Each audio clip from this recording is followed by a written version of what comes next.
Good afternoon. So we're coming to the end of Book 1. We've reached page 90, almost at the end of Canto 5 of Book 1. In this last section, it's so interesting, through all the experiences Asvapati has had in these early stages of his yoga. He's become able to see something of the subtle worlds. And he sees them first arranged in a great series.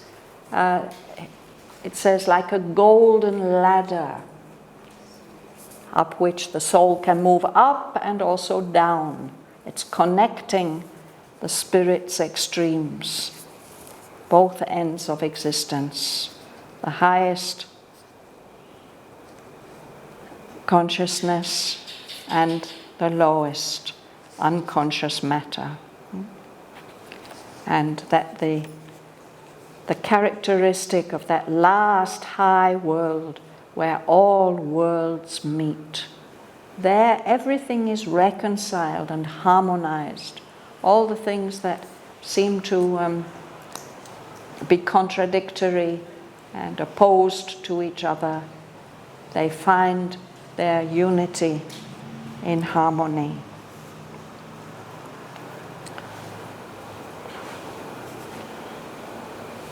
So I'm reading on from line 588. I'll read to the end.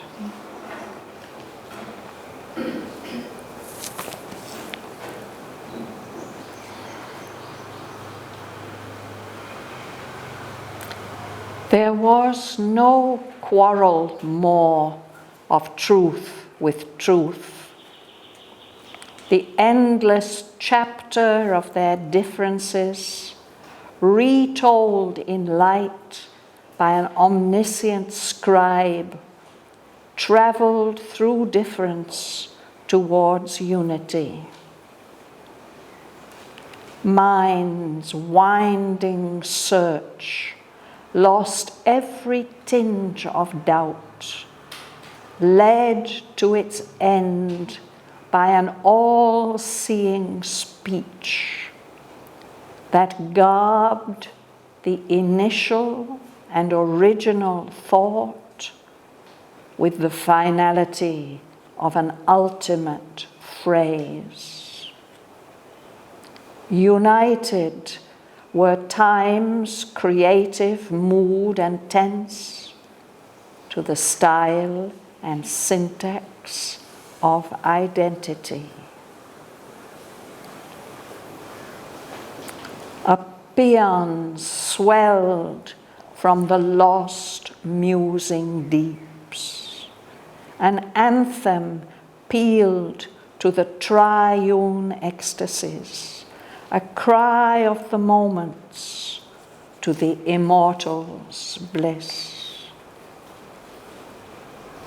As if the strophes of a cosmic ode, a hierarchy of climbing harmonies, peopled with voices and with visages, aspired in a crescendo of the gods, from matter's abysses to the spirit's peaks. Above were the immortals' changeless seats, white chambers of dalliance with eternity, and the stupendous gates of the alone. Across the unfolding of the seas of self appeared the deathless countries of the One. A many-miracled consciousness, unrolled vast aim and process and unfettered norms, a larger nature's great familiar roads, are franchised from the net of earthly sense, calm continents of potency were glimpsed, homelands of beauty shut to human eyes, half seen at first through wonder's gleaming lids, surprised the vision with felicity. Sun belts of knowledge, moon belts of delight, stretched out in an ecstasy of widenesses beyond our indigent corporeal range. There he could enter, there a while abide. A voyager upon uncharted routes, fronting the viewless danger of the unknown, adventuring across enormous realms, he broke into another space and time.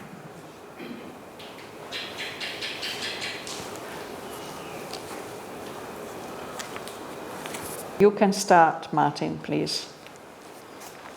All the great words that call to express the one were lifted into an absoluteness of light, an ever-burning revelation's fire, and the immortality of the eternal voice. Yeah, I think we read that last week already. So these great words, these great gospels and messages that the highly developed souls, the avatars, have shared with us, they have tried to give expression to the one supreme being. In that supramental world, all those great words, those messages were lifted up into an absoluteness of light, an ever-burning revelation's fire. That is how they appear in the supramental world, in all their shining truth, permanently. And they get expressed in the immortality of the eternal voice. Bhavana. There was no quarrel moved truth with truth. The endless chapter of the differences, retooled in light by an omniscient scribe, traveled through difference towards unity. Mind's winding search lost every tinge of doubt, led to its end by an all-seeing spirit that God, the initial and original thought, with the finality of an ultimate phrase. It's quite a mysterious sentence. The first line is clear, no?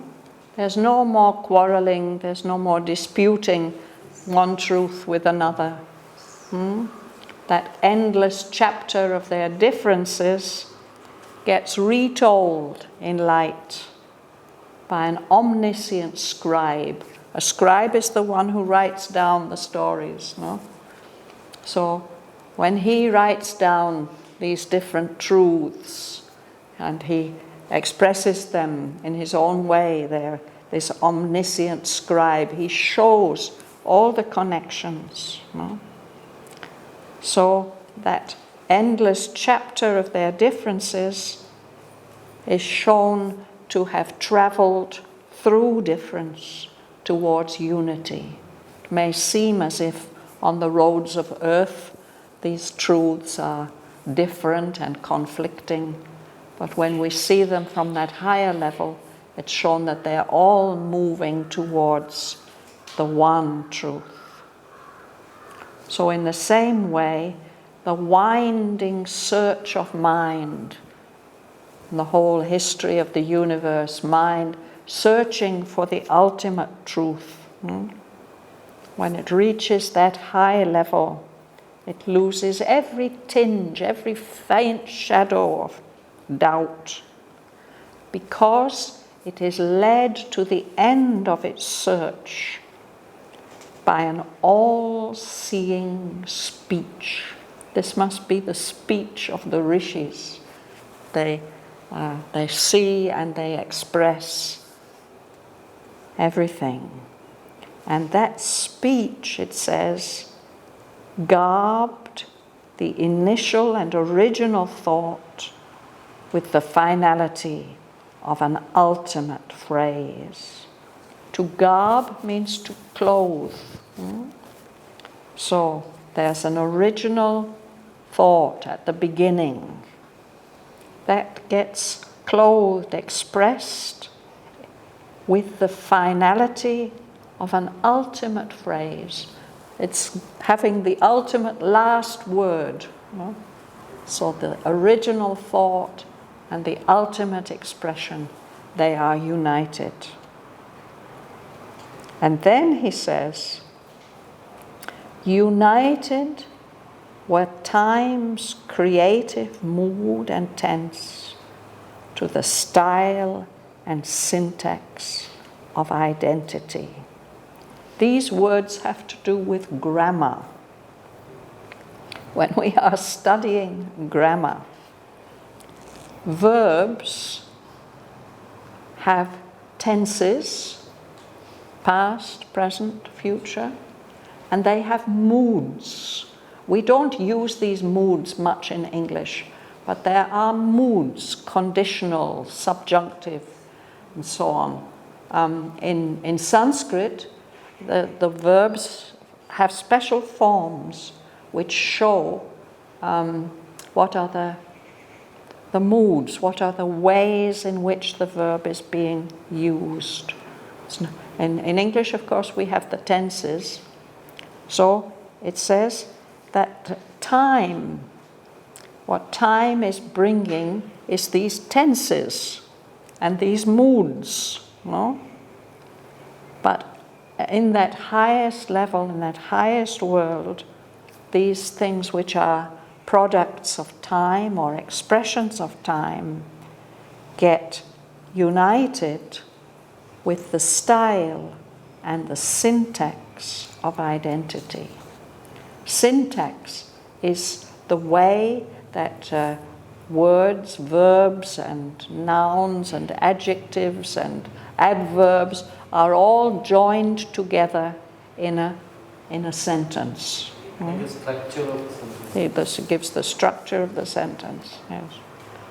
So, a writer usually has a style, and some writers can have many styles, humorous styles and serious styles.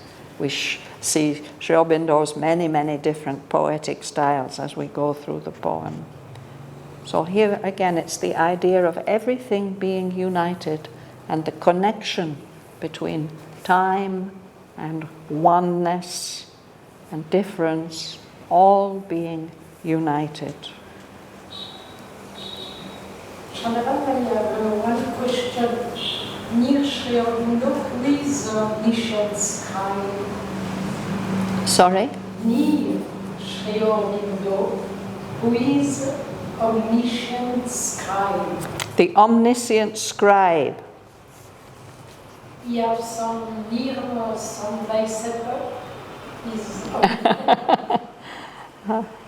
Well, of course, Sri Aurobindo used to refer to Nirod as his scribe, but Nirod never claimed to be omniscient. This is a different kind of scribe. Yeah. Even Amalkiran didn't claim to be and couldn't claim to be omniscient. No. This is on another level again altogether. This is on the level of the supermind. Then, yes, Kanapan. Ganesha Vinayaka, no? Yes. He was a scribe. He was a scribe. Omniscient scribe. Yes, that's very interesting about him.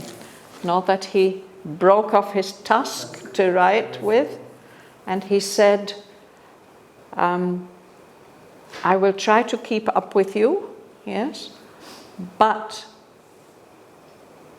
I will not write down until I have understood the meaning of the phrase. Have I got it right? Actually, he put that condition. He put that condition. He says, this is unstoppable, You have to keep going and going and going. Then he gives a Oh, so then Vyasa made up these complicated sentences that Ganesha had to pause and think about, so that Vyasa has time to compose some more. Yeah, thank you.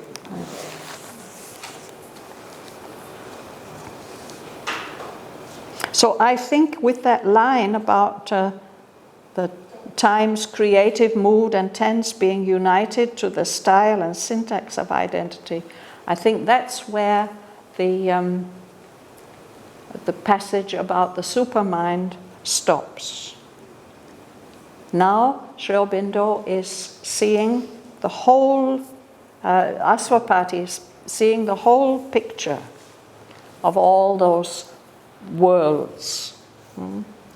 And he says, earlier he described it as an organ scale, mounting to its climax. So he returns to that image, the image of a paean. A paean is a Greek word for a hymn, a song of triumph. No? So it's as if from the lost musing deeps in the base of things, that wonderful music is starting, and an anthem pealed to the triune ecstasies, to the Satchidananda, the ecstasies at the very peak of things. And this is a cry of the moments, of the manifestation in time, to the bliss, the timeless, eternal and infinite bliss of the immortal. What is the P-P-A? A paean, I said, paean. A song of triumph. P-E-A-L, peal. A peal. Yes, a peal is a loud ringing as of bells or of many voices pealing. That's what bells do. Yeah. Because the same pronunciation for peeling a skin of some fruit or onion. Yeah, that's a P-double-E-L. Same pronunciation. Yes, English is full of those things. Yes.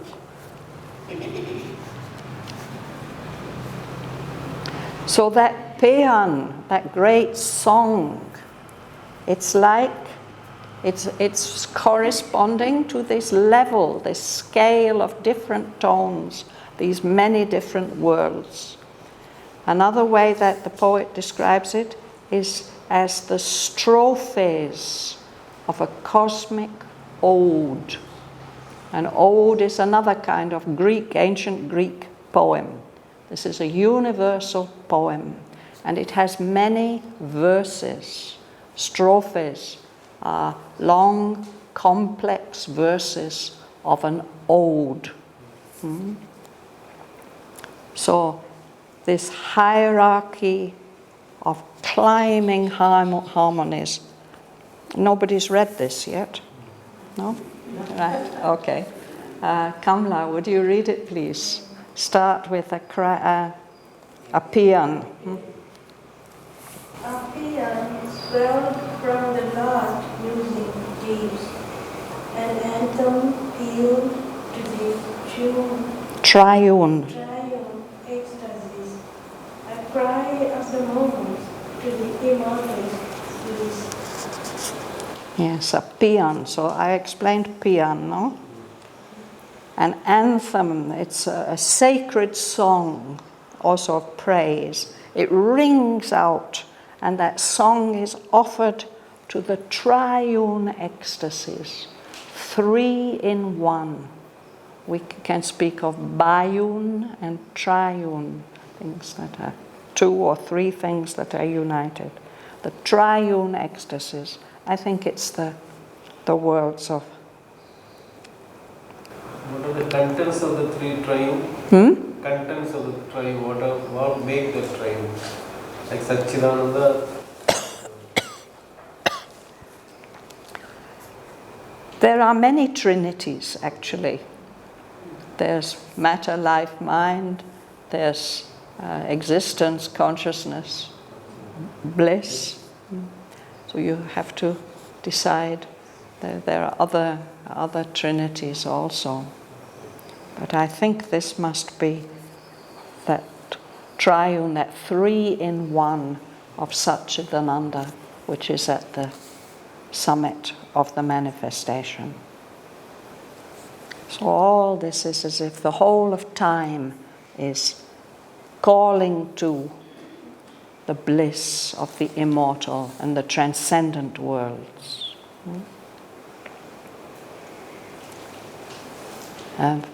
Patricia. As if the strophes of a cosmic ode, a hierarchy of climbing harmonies, peopled with voices and with visages, aspired in the crescendo of the gods, from matter's abysses to the spirit's peaks. So this is developing that same picture, the golden ladder with its many different levels. And soon in the next book, the first canto of the next book, we'll see the same picture developed as the stair of worlds. We start to get that idea here. So these verses of a wonderful song, this hierarchy of climbing harmonies, one world after another, all harmonies, and they're peopled with voices and with visages, just like on a Gopuram, the faces looking down. We can hear the voices are singing, aspiring, rising higher and higher, and getting louder and louder. Crescendo is a term in music, which means that it gets louder and louder. It starts from the very depths of matter, and it rises up to the summits of the spirit. The crescent is also having the moons, growing. Crescendo. Yes, the moon is growing. A crescent moon is getting bigger. So crescendo, it's an Italian word, and it's an instruction in music that here the music has to get louder and louder and louder. It has to grow. Yeah.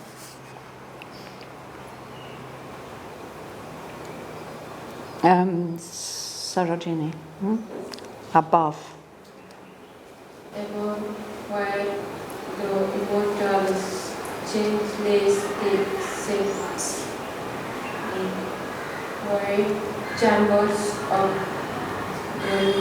dalliance with eternity, and the stupendous gates of the alone. So there's this pile of worlds, this ladder of worlds, and right at the top above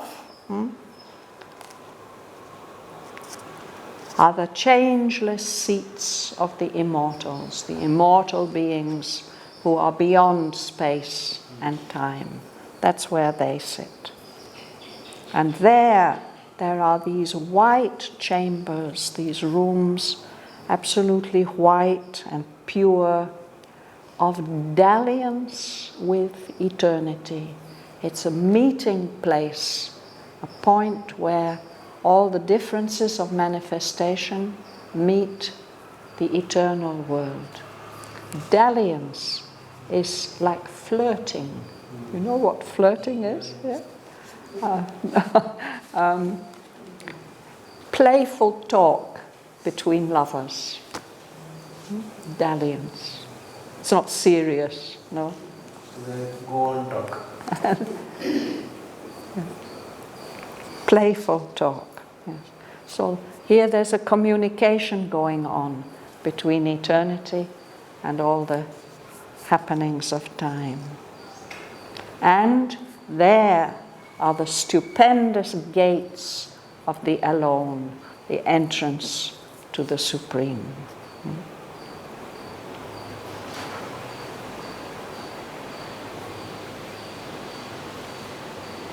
Shamala, would you read? Yes.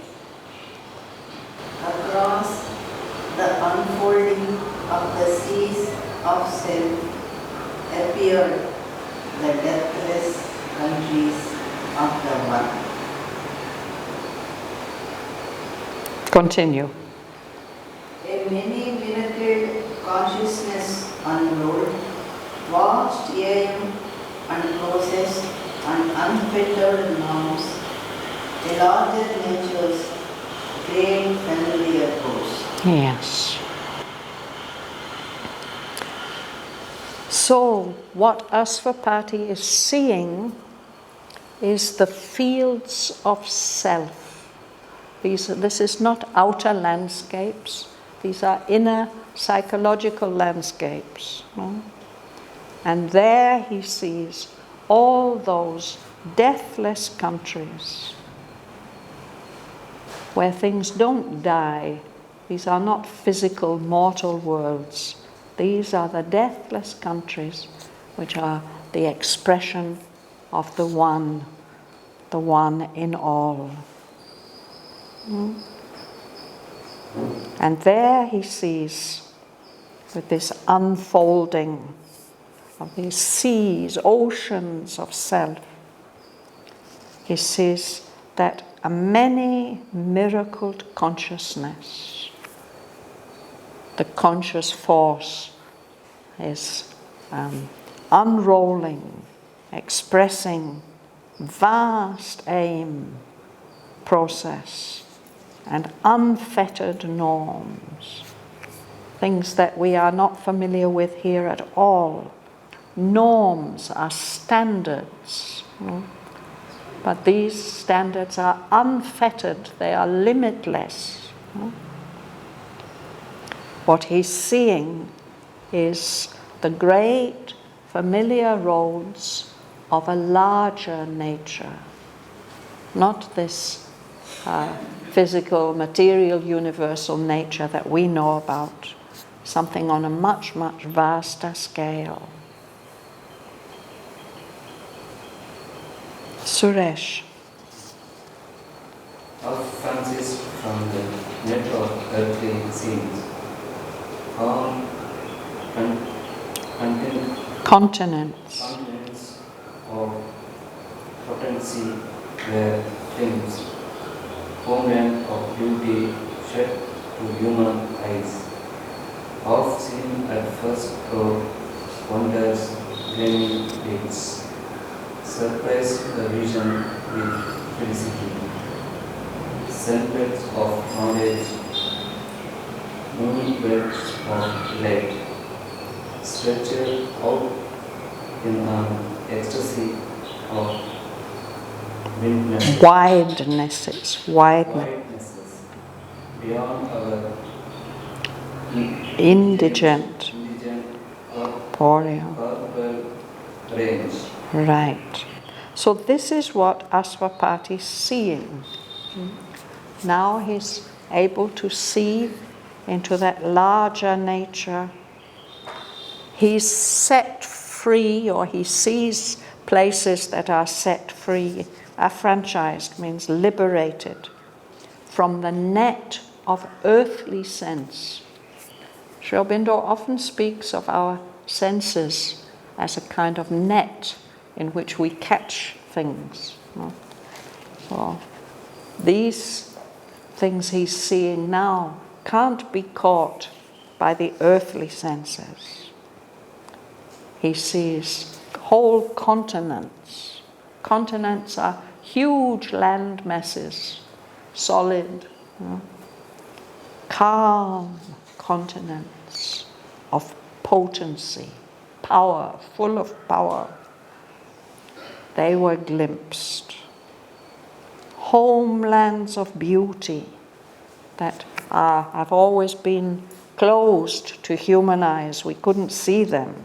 Now he half sees them at first through wonder's gleaming lids, as if his eyes are half closed and his the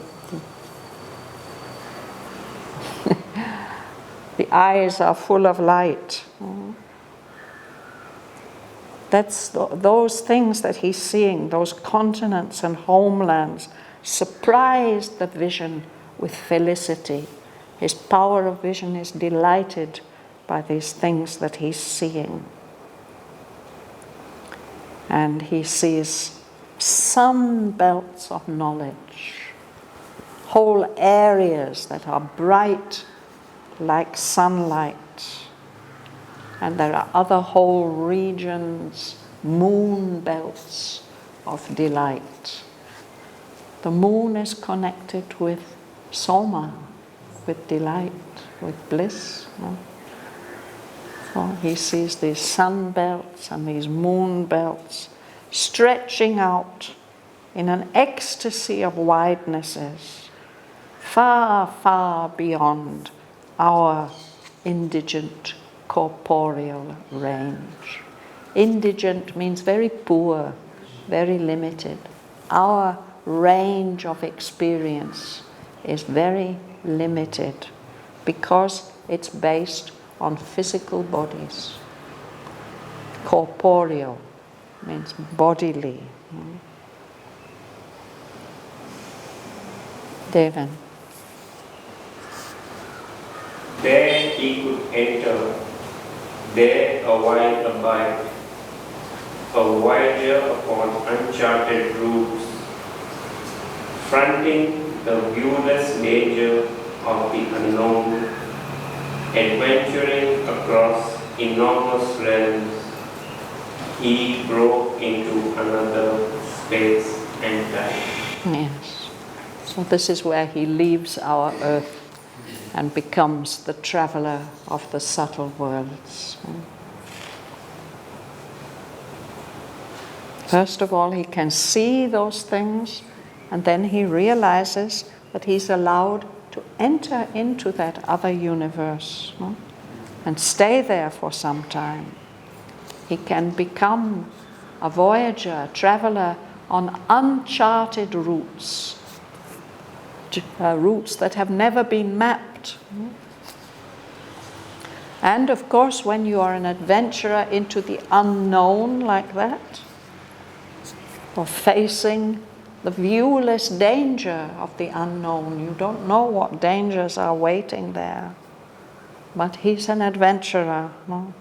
He's adventuring across enormous realms. Everything is on a much, much larger scale there.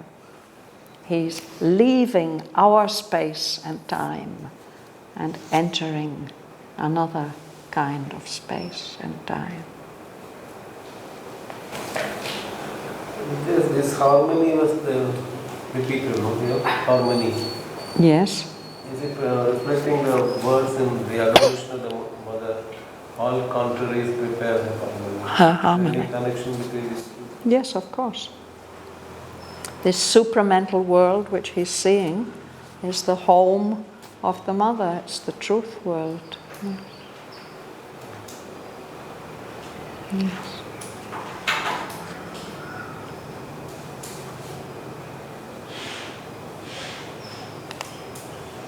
Can you remember the lines that come after that? No?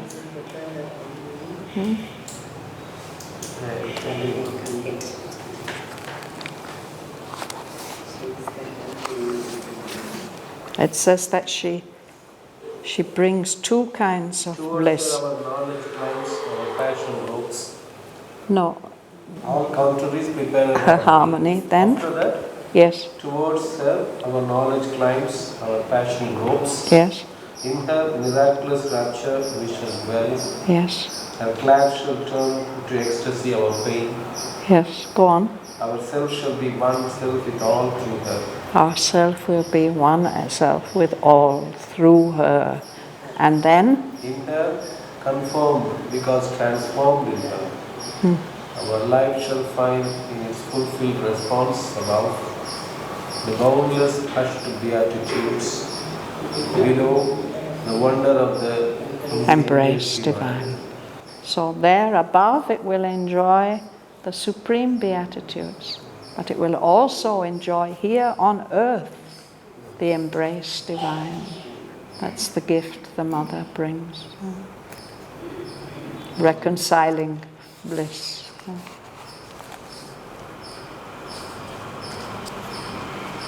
4 or 5 lines for the finishing of that.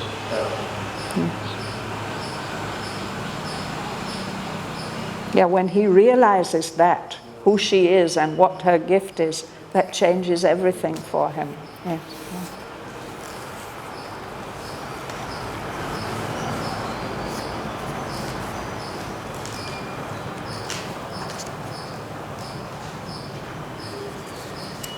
So I think we'll stop there for today. I don't think we should launch into the Traveller of the Worlds just yet. But we can go back to the break on page 88 and read from there and notice how subtly Sri Aurobindo prepares this entry into the other worlds.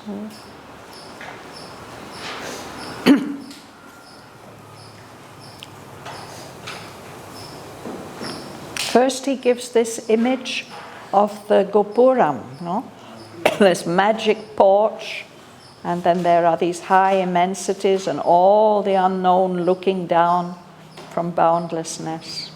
And there are the bodies, all those beings from the other worlds. He somehow gets a glimpse of them looking down at him. And then we'll read on from here. At the break on page 88.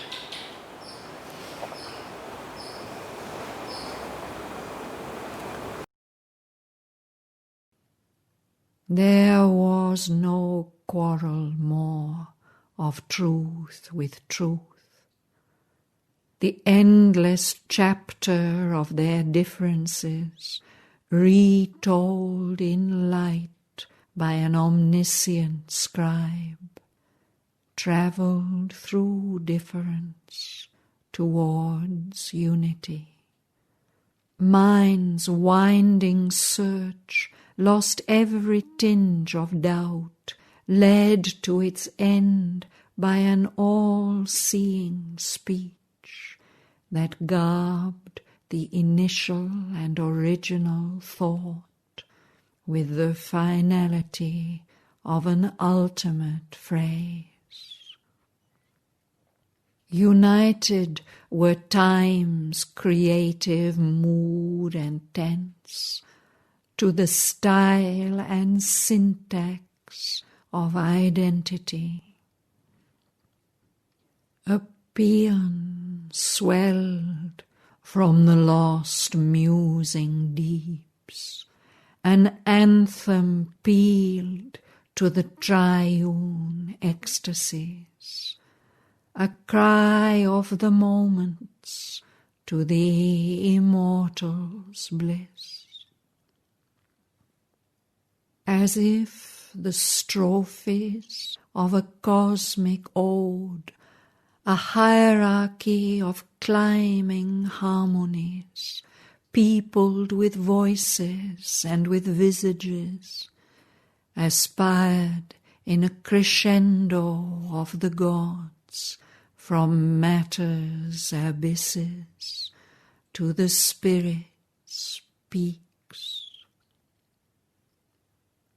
Above were the immortal's changeless seats,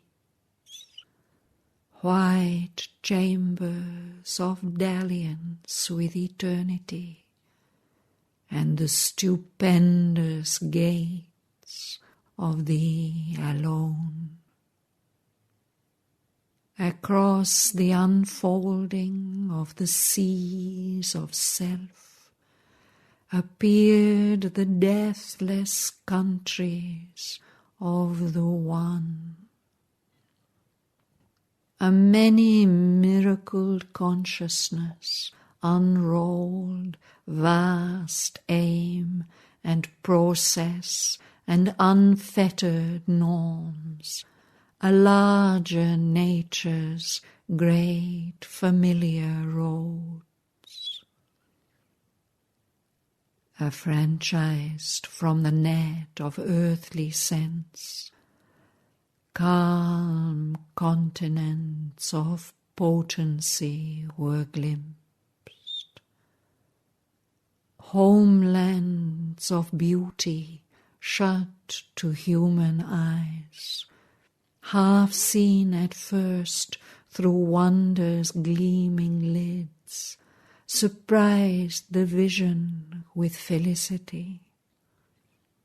Sun belts of knowledge, moon belts of delight, stretched out in an ecstasy of whitenesses beyond our indigent corporeal range.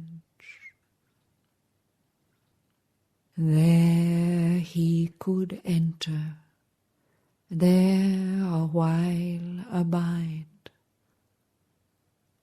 a voyager upon uncharted routes, fronting the viewless danger of the unknown, adventuring across enormous realms. He broke into another space and time.